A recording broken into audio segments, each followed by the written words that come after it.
Hello gardening friends. Do you want bigger, healthier eggplants with a simple homemade garden trick?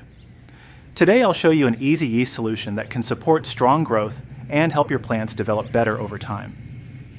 To prepare the solution, take 1 liter of lukewarm water. Add 1 teaspoon of dry yeast and 1 teaspoon of sugar.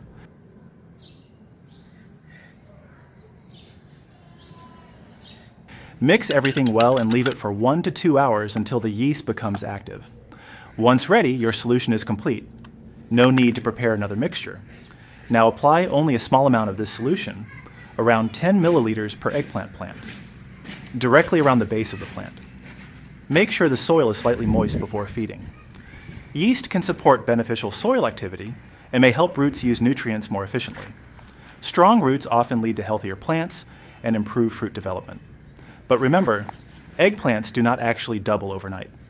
Consistent watering, enough sunlight, and good soil are still the real secret to great harvests. Use this method once every 2 to 3 weeks only and observe how your plants respond. Try it in your garden and share your results in the comments.